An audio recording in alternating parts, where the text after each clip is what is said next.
basic question.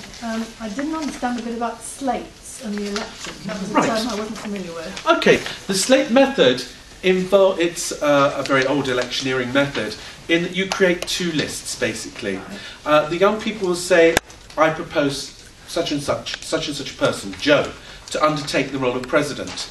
And you will write them on slate 1, Joe, president. Someone else may want to nominate someone else to be president. You will put their name on slate 2. And you create a list, so, of the 4 officerships, okay? President, Vice President, Secretary, Sergeant at Arms. You're going to have 2 lists, and then the young people take a vote on which list they adopt. That is the slate method. It's all nicely explained in the coordinator's manual for you as well. But it's a method of electing. So they elect them as a bunch? Yes, as a block. They elect them as a block rather than individuals.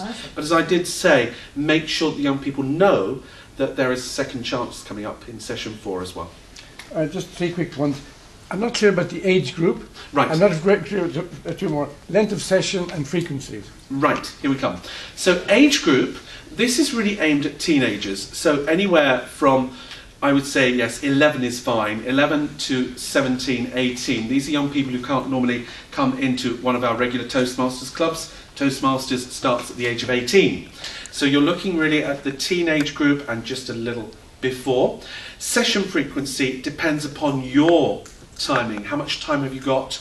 Could you manage a session every 2 weeks? Could you only manage a session once a month? And what does the school think? How does it fit in with their curriculum and programme? And you come to an agreement with the school about your session timing. I would advise you not to go for a weekly session because the young people must have time to prepare their speeches in between.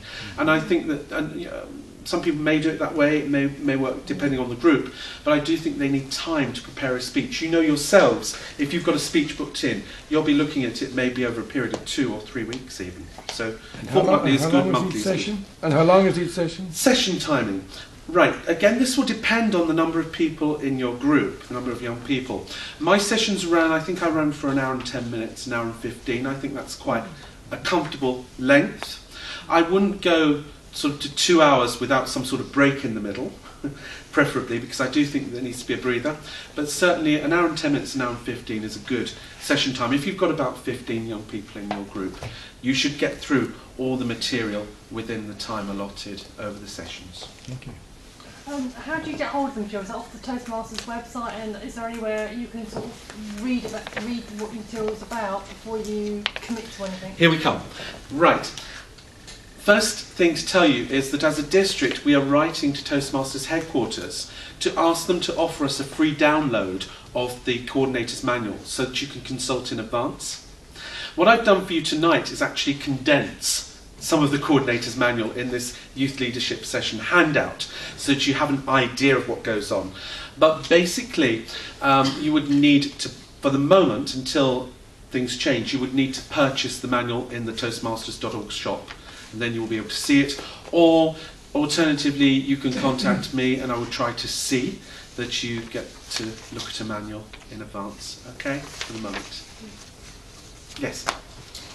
I've actually got plans to do it within, I work at a youth centre, Samuel Youth Centre in Bermondsey, and a part of my role is working with Meet Young People, so these are young people from 16 to 25 who are not in education, training or employment or anything. So you've just said the age group is kind of 17 to 18-year-olds. Yeah, from about 11 to 18-year-olds. Yeah. You could use some of this material very happily with a slightly older age group, but what I would suggest then is that you investigate. Within Toastmasters we have something called Gavel Club, which is basically for people who can't be involved in a normal club, people who are maybe unwaged, or for some reason they're in a context where maybe they could not belong to one of our Toastmasters clubs as an adult member, and you could maybe adopt the idea of a Gavel Club. There is information available on toastmasters.org website, but basically those clubs use the competent communicator manual that we would use in all of our Toastmasters clubs, but the the people involved, the young people, the 16 to 24-year-olds, don't actually receive certificates in the same way that we do in awards. There are other ways that you can reward them. There are ribbons and all sorts of certificates you can download, in fact, that you could use to mark achievement. But it's basically a Toastmasters programme for those who maybe can't be involved in a regular club context where they have to pay dues and such things. Well, is the format the same or similar to this one? It's a competent communicator manual is purely, to be honest, about delivering speeches. Okay, there is a competent leader manual that you could also take some material from as well if you wish, or you can use this material and adapt it. It is, as someone said to us this evening, one of the coordinators, it is exceptionally adaptable. You could make it, mould it to your group. Okay, I would say that the book itself, the Participants Handbook, is really aimed towards teenagers. Okay, just so that you know. So in that context, you might not want to invest too much in manuals, but you could still get a coordinator manual and develop something if you wish. Okay? Yes, Sue. How much is the full set of manuals and participants? Right. Just for sponsoring clubs, just roughly. Sponsoring clubs. Yeah. Okay, a youth leadership kit consists of coordinator manual, 5 participants handbooks, a set of evaluation forms and 5 certificates, and that is $17 currently. Additional certificates are 60 cents each, and additional participant handbooks are $2 each. Obviously you have to allow the postage on top. That can be quite important depending whether you take the express version, which is much more expensive, or the regular version where it can take 3 weeks to arrive to you from the States. Okay, so that gives you an idea of cost. I think my programme with 16 young people, it came to about $60 in total with the post and everything concerned. So it's not too prohibitive for our clubs to run these programmes. As I say, all sorts of options are possible. Maybe the coordinator buys some and the club buys the rest, or just depends on your club treasury. Yes, Francesca.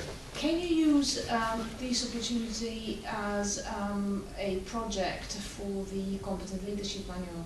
Yes, you can. You can certainly have a sign-off. You would certainly sign off for project number 10 in a CL manual, which is about organising a special club event, because this is a special club event. Also, some of you will know about High Performance Leadership Programme, which is another programme we have at Toastmasters, and this could be put into your High Performance Leadership project. If you wish, you could run it as one of those two. It's another option for you. Andrew, it's also part of one of the things that you can choose when you do your advanced communicator goals. Exactly, yes. It does receive credit for the Advanced Communicator Gold Award. We are also writing to headquarters at the moment to ask them to produce a separate certificate, as they do with High Performance Leadership, or if you're a club mentor or a club sponsor, we would like them to issue a certificate to our coordinators to mark the achievement of having coordinated a programme. I think it's necessary. Do come on this. Yes. I've got 2 questions regarding about the timings for the sessions. I mean, how many clubs within London, they organize sessions on weekdays, on non-weekdays as well, like Saturday, Sundays? Okay, and again, it greatly depends on the individual coordinator and their time. If they can be free on a weekday and set up on a weekday, obviously I think that's probably more easy for schools often. And if you do have, say you finish early on a Friday afternoon and you can go and give that time for your session, that's very helpful to the schools, because obviously if you're going to take it on a Saturday morning instead, there has to be teachers or a teacher willing to follow you through and come in on a day off. So yeah, it's a mix at the moment between who does what, and it depends so much on the individual. It depends on the Toastmaster who's coordinating and the school. It's something you reach in agreement together as to how you're going to run your sessions, but you have the flexibility. And the second question is regarding about the budget, which you mentioned about $60 Yeah. for per individual, yeah, if I'm not wrong? The $60 would be for your whole program. Whole program, Yeah. okay. Is it school finance or is it? No, it's we have to deliver this program free of charge, okay, because we're a non-profit organisation. So the finance either comes from your club as the sponsoring club, or you put some of the money in maybe yourself as a coordinator, which is what I did. Again, I paid for a YLP kit, and my club produced and paid for extra handbooks for me and certificates. And that worked out nicely because that was kind of half and half each, nice and balanced. Thank you. Yes. Yes, has it been suggested to Toastmasters International that they actually provide these kits for free? Because This is what I was after all, mentioning. We are Yeah. actually recruiting for them. So it does seem a little bit off that we have to pay for their future members. Basically, the way that Toastmasters sees it, as I understand from the material that they provide for us, is that this material is heavily subsidised already. We have had a motion passed at Toastmasters conference in Cork just 3 weeks ago. Came up as a motion that we are going to write to headquarters and ask them to give us at least a free download of the coordinator manual, a free download of the evaluation forms. That would be easy to do, and it would cut the postage costs, because I do feel that to have a pack of evaluation forms added in there as well, it's not necessary if they could give us the format online. So we're going to ask for that.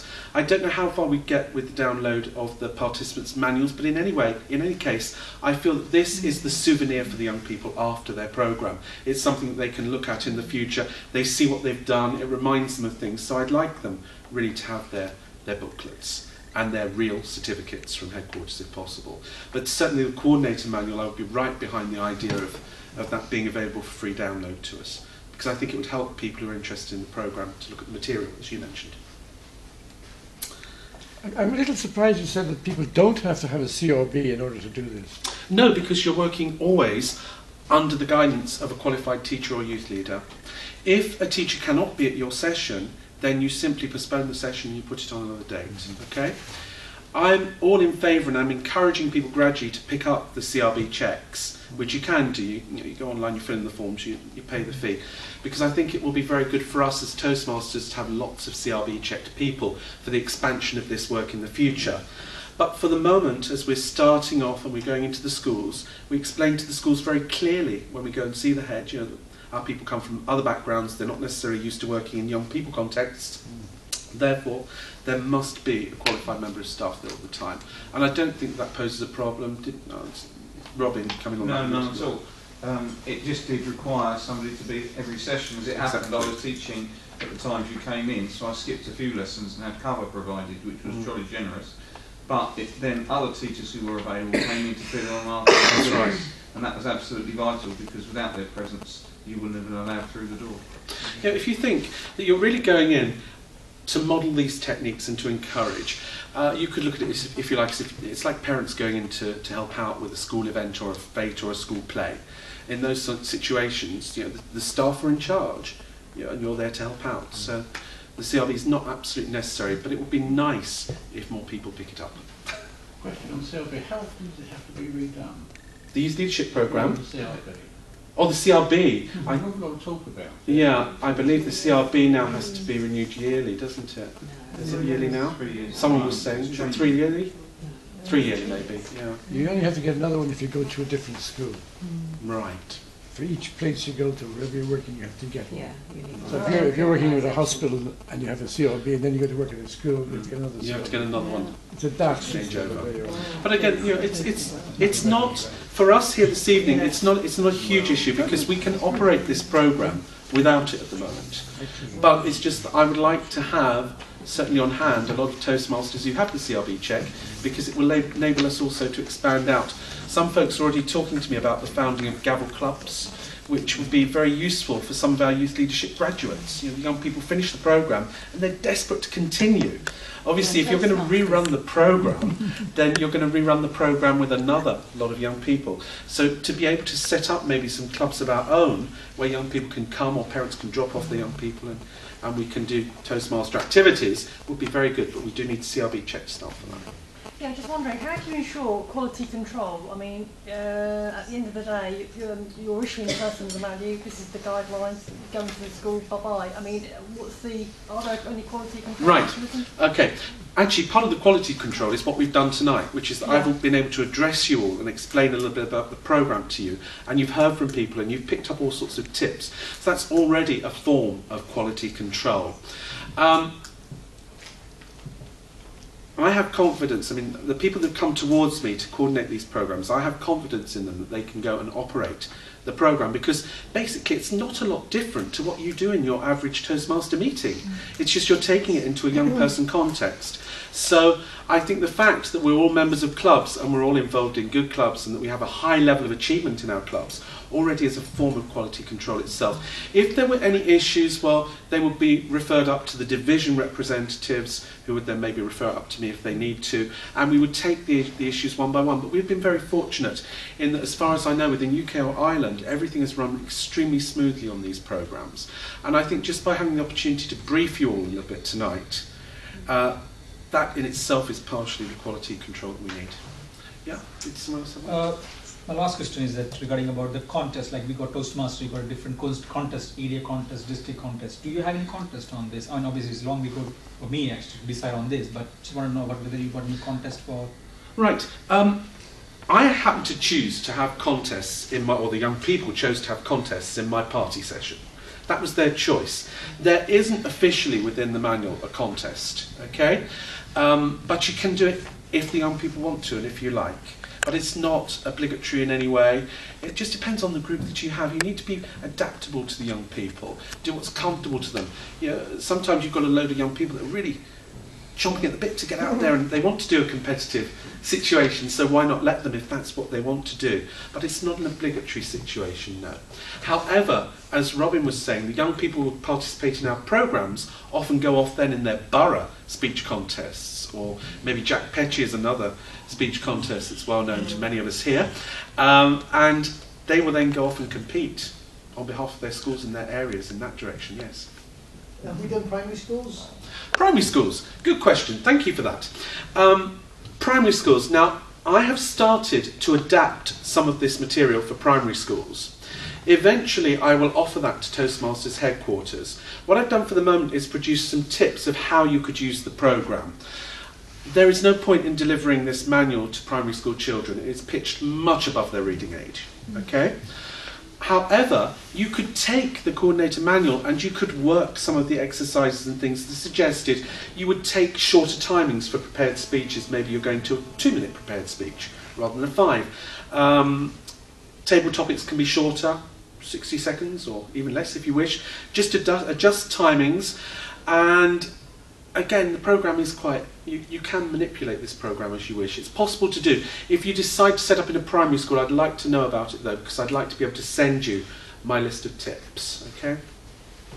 A couple of months ago, there was somebody that posted something on District 71 about youth leadership. And there was. It was almost a conversion of the US-produced materials in English. Right, right. So yeah, so that actually has come from Brendan Horton, who is a very fine Toastmaster in Ireland. I was pleased to see him at conference, and in Ireland they're doing some splendid work with this. Okay, what Brendan was hoping to do was create a little bit more awareness of the programme through doing that. I've had contact with him. He will also be involved in the letter that I'm sending off to headquarters. In Ireland, yeah, they've done a fair amount of this. They have one college, a tertiary college, where they have 64 young people going through this programme in small groups, but 64. So they've done quite a lot. Yeah, you will see things coming up on D71, but you will see also everything we've done tonight coming up on D71. So is it actually worth purchasing that pack from the US, or is it worth just using Yes, it is, because you're going to need handbooks for your participants for a start. And it gives you the coordinator's manual, which I think you should have a copy of if you're going to lead this. And it gives you some of the certificates. So, yeah, I really would go for getting the YLP kit, at least. Okay, any more questions with that? Splendid. Well, thank you everybody for coming tonight. I know there was quite a lot of information, but I hope also that you've enjoyed hearing from people of their experiences. What I want to encourage you to do in conclusion is to go away and set up programmes, please, and let me know about them. I'd love to see your clubs participating in this. The goal is 1 programme per club every year, please, all over the UK and Ireland. That's the goal, and I'm leaving it over to you. Thank you.